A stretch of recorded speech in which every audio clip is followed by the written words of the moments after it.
नमस्कार। चुनाव से जुड़ा कैपिटल टीवी का खास शो छत्तीसगढ़ का छत्रप देख रहे हैं आप। मैं हूं आपके साथ पूजा। छत्तीसगढ़ विधानसभा चुनाव को लेकर जमकर राजनीतिक हलचल तेज है। बड़े बड़े नेता मैदान में उतर आए हैं। चुनाव प्रचार से लेकर जमकर राजनीतिक बयानबाजी जारी है। हर कोई एक दूसरे पर हमलावर है।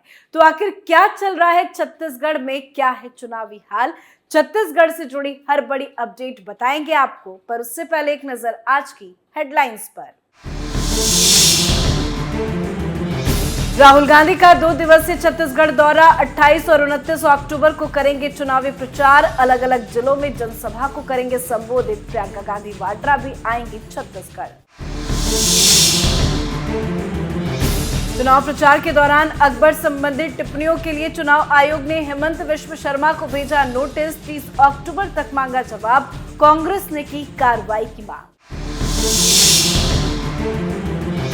लगातार एक्शन में है असम के सीएम। छत्तीसगढ़ में एक बार फिर गरजे असम के सीएम हेमंत विश्व शर्मा। बोले कांग्रेसी बाबर के अनुयायी राहुल गांधी है सनातन विरोधी।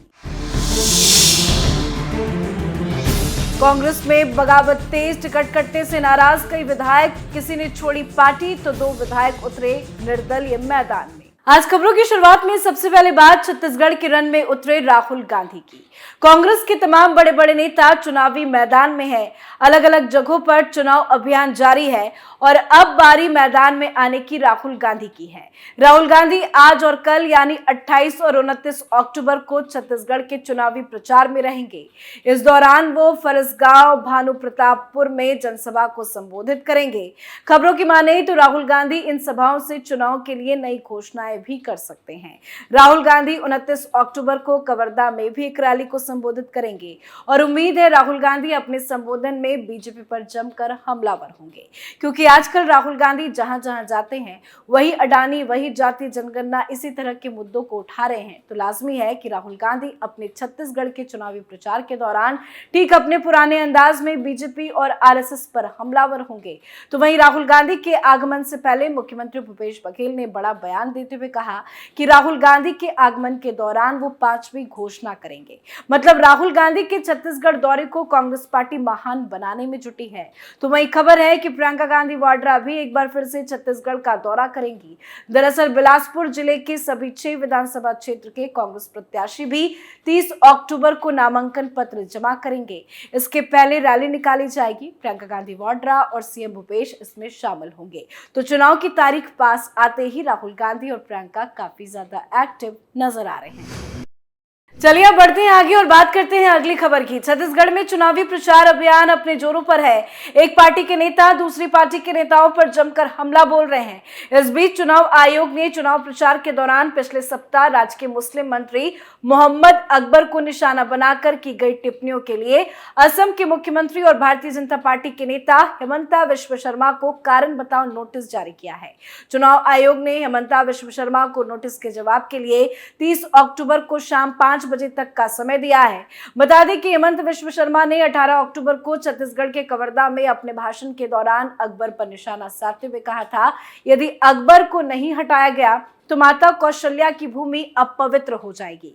उन्होंने कहा था, एक अकबर कहीं आता है तो 100 अकबर बुलाता है, अतः जितनी जल्दी हो सके उसे विदा करो, अन्यथा माता कौशल्या की भूमि अपवित्र हो जाएगी। इस बयान पर कांग्रेस पार्टी ने आपत्ति जताई थी। इलेक्शन कमीशन में शिकायत दर्ज की गई थी। तो वहीं निर्वाचन आयोग ने हेमंत विश्व शर्मा को नोटिस जारी करते हुए चुनाव आचार संहिता के एक प्रावधान की याद दिलाई है, जिसमें कहा गया है कि कोई भी पार्टी या उम्मीदवार किसी भी ऐसी गतिविधि में शामिल नहीं होगा जो मौजूदा मतभेदों को बढ़ा सकती हो, आपसी नफरत पैदा कर सकती हो या विभिन्न जातियों और समुदायों, धर्मों या भाषाओं के आधार पर तनाव पैदा कर सकती हो।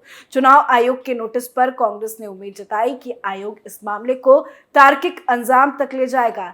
तो वहीं हेमंत विश्व शर्मा ने कहा कि कांग्रेस ने माननीय चुनाव आयोग से ये जानकारी छुपा ली है कि कवर्धा सीट से मोहम्मद अकबर उनके उम्मीदवार है, इसीलिए किसी उम्मीदवार की वैध आलोचना सांप्रदायिक राजनीति नहीं।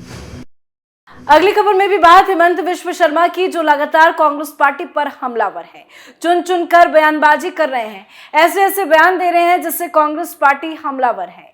कांग्रेस पार्टी को हेमंत विश्व शर्मा की बात बड़ा चुभ रही है और एक बार फिर से असम के सीएम ने एक बड़ा बयान दे डाला।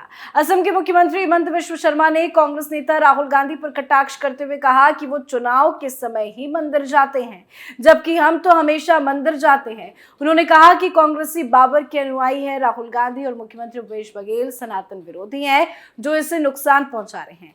असम के सीएम हेमंत विश्व शर्मा महासमुंद में नामांकन रैली के दौरान आयोजित सभा को संबोधित कर रहे थे। इसी दौरान ये बयान उन्होंने दिया। उन्होंने कहा कि देश के मुसलमान हिंदुओं से प्यार करते हैं, लेकिन कांग्रेस मुसलमानों से प्यार नहीं करती। साथ ही उन्होंने ये भी कहा कि मैं अब भी अपने इस बयान पर कायम हूं कि देश में मदरसे बंद होने चाहिए।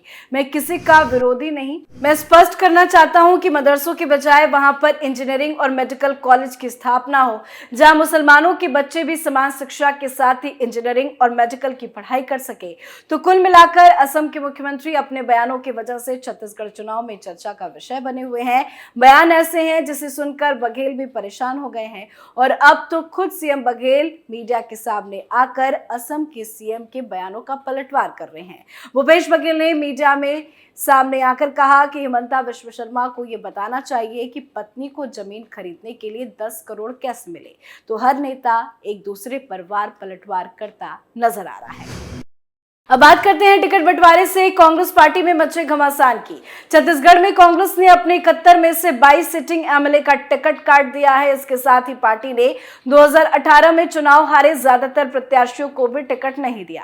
कांग्रेस के इस बोल्ड फैसले का साइड इफेक्ट बगावत के रूप में नजर आ रहा है। कांग्रेस के 2 विधायक चुनावी रण में उतर गए हैं। वहीं 2018 के चुनाव में हारे एक प्रत्याशी ने भी निर्दलीय चुनाव मैदान में उतारने का ऐलान कर दिया। अंतागढ़ से विधायक रहे अनूप नाग निर्दलीय चुनाव मैदान में उतर चुके हैं। नाग को मनाने की पार्टी की तरफ से हर संभव कोशिश की गई, लेकिन उन्होंने नाम वापस नहीं लिया। इधर सरायपाली से टिकट काटे जाने से नाराज विधायक किस्मत लाल नंद भी चुनाव मैदान में उतरने जा रहे हैं। नंद को जनता कांग्रेस छत्तीसगढ़ जे ने टिकट भी दे दिया। कांग्रेस से खफा नंद ने जनता कांग्रेस का दामन भी थाम लिया। इसके साथ ही पार्टी ने उन्हें सरायपाली से प्रत्याशी घोषित कर दिया। पार्टी में बगावत की तीसरी बड़ी खबर धमंतरी से आ रही है। वहां 2018 में कांग्रेस प्रत्याशी रहे पूर्व विधायक गुरुमुख सिंह होरा टिकट नहीं मिलने से काफी ज्यादा नाराज है। होरा ने निर्दलीय ही चुनाव मैदान में उतरने का ऐलान कर दिया। होरा कल अपने समर्थकों के साथ चुनाव अभियान में जुटेंगे। बता दें कि 2018 में होरा 500 से भी कम सीटों के अंदर से बीजेपी की रचना साहू से हार गए थे। बता दें कि धमंतरी सीट कांग्रेस की उन 60 सीटों में शामिल थी जिसके लिए पार्टी प्रत्याशी की घोषणा बहुत देर से की गई। कांग्रेस ने धमंतरी से ओमकार साहू को टिकट दिया। पार्टी सूत्रों के अनुसार कांग्रेस में अभी कई सीटों पर बगावत की आग सुलग रही है। तो छत्तीसगढ़ में चुनावी हलचल काफी तेज है। हर नेता अपने अपने चुनावी एजेंडे के साथ आगे बढ़ रहे हैं। तो अब देखना होगा चुनाव में कौन सी पार्टी को बढ़त मिलती है। छत्तीसगढ़ के छत्रप में फिलहाल इतना ही। कल एक बार फिर से चुनाव से जुड़ी तमाम अपडेट लेके हाजिर होंगे। देखते रहिए कैपिटल टीवी। नमस्कार।